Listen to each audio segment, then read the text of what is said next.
National VIPs, President and Commander-in-Chief, Armed Forces of the Philippines. He is Rodrigo Roa Duterte, Secretary of National Defense. Honorable Delfin Negrillo Lorenzana, Military VIPs. Chief of Staff, Armed Forces of the Philippines, General Andres C. Centenio, Armed Forces of the Philippines. Commanding General, General Romeo S. Browner Jr., Commander Ariscom.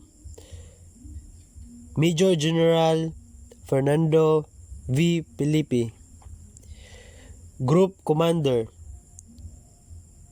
9th RCDG. Corporal Patricio S. Tomales, INF. CO 902nd CDN CDC. Major General Eladio V. Lomantas. President GRMSU System, Dr. Delinda R. Lapot. NSTP Director, Dr. Ray Hold G. Demil. NSTP Unit Head, Dr. Noel G. Lopeselo. Commandant Jarmisio Army ROTC Unit, Eladio V. Lomantas. Assistant Commandant, 2nd Lieutenant Nicanor B. Obnimaga. Chief Clerk, Corporal Roderick C. Acoymo. Tactical Officer, Captain Cesar C. Bala. 2nd Lieutenant Joe Peter M. Villarus. Senior Tactical NCOs, Admin NCO, Sergeant Journal R. Lapot. Tactical NCOs, Reservist, Private Corporal John Ray A. Maglasang. Staff Sergeant General Rich H. Soto. Staff Sergeant Michael Ray Elvin Boriros. Sergeant Nancy E. Arenjuez. Sergeant Minard O.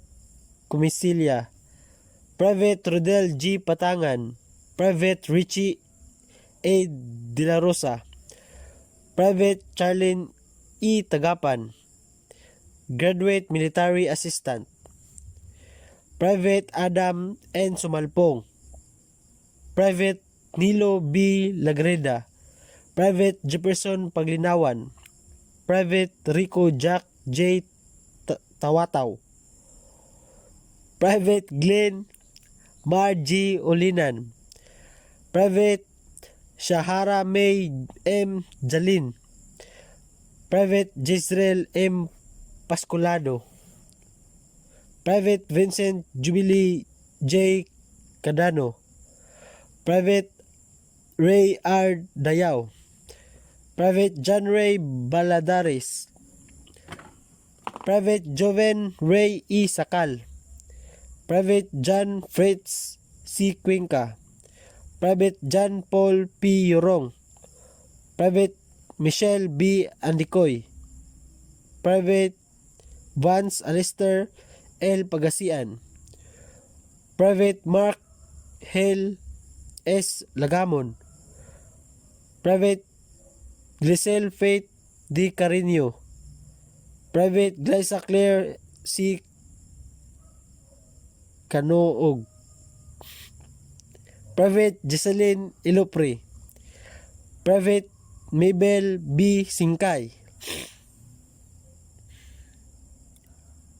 BDE Corps Commander, Cadet Col J. P. Montidiramos. Exo-Disciplinary Officer, Cadet Lieutenant Roderick L. Cadorna. BDE S1, Adjutant Officer, Cadet LTC Bless T. Manlupig. BDE S2, Intelligence Officer, Cadet Lieutenant Ronel V. Bailon.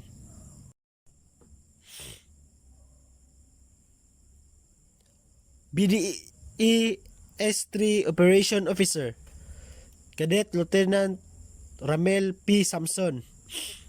BDE S4, Logistic Officer, Cadet Lieutenant Colonel Sheila May P. Azores. BDE S7, Liaison Officer, Cadet Lieutenant Colonel Jamaica P.S. Lagudas. First BN Commander, Cadet Lieutenant Colonel Jumari T. Osabel. Second BN Commander, Cadet Lieutenant Colonel G. Ford C. Military Professionalism, men who adopt the profession of arms submit their own free will to the law of perpetual concert of their own accord. They reject the right to live there they choose, to say what they think, to dress as they like. From the moment they become soldiers, it needs but an order to settle them in this place, to move them to separate them from their families and dislocate their normal life. In the word of command, they must rise, march, run, endure bad weather, and go out without sleep or food, be assassinated in some distant post, work until they drop. They have Christ to be the master of their own fate. If they drop on their tax, their ashes shall be scattered in the four winds.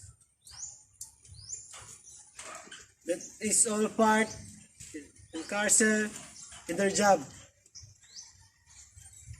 Pledge of loyalty.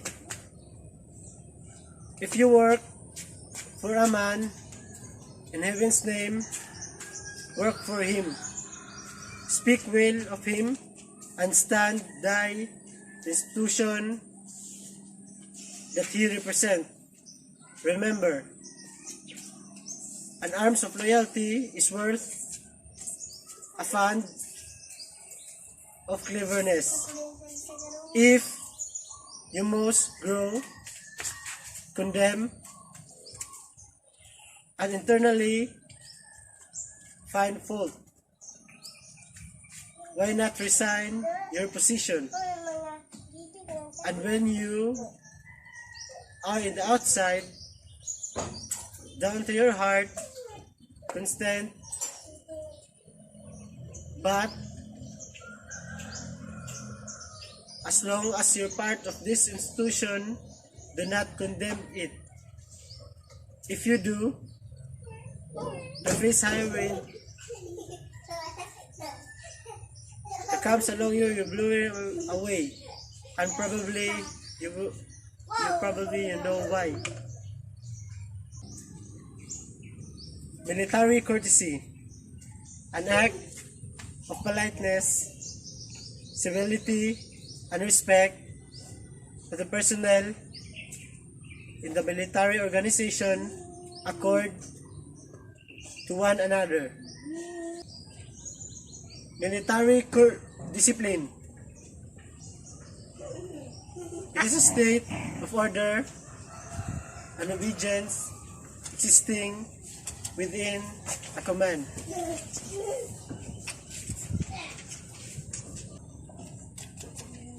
Military leadership. It is the process of influencing men in such a manner as to accomplish the mission.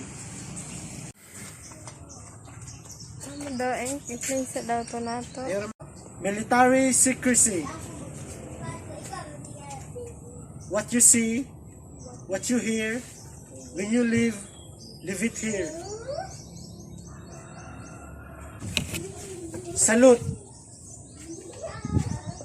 is the highest form of courtesy.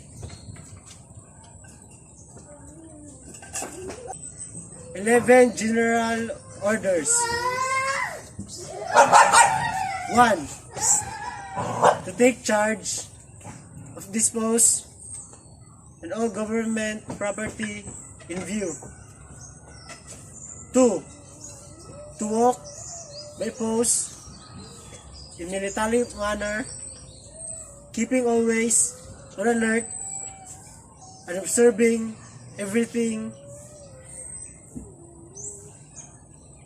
that take place inside in hearing. 3. To report all violation of orders I am instructed to enforce. 4. To repeat all calls from post more distance from the guardhouse than my own. 5. To quit my post only properly. 6. To receive, obey, and pass on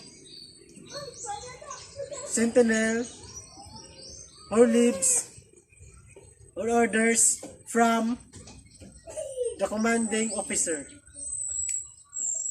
officer of the day, and non-commissioned officer of the guard only. 7. To talk to no one except in line of duty. 8. To give the alarm in case of fire or disorder. 9. To call the commander of the guard in any case not covered by instruction. 10. To salute all officers, colors and standard, that case. 11. To be especially watched for during the time of to challenge all persons on or near with post and to allow no to pass proper authority.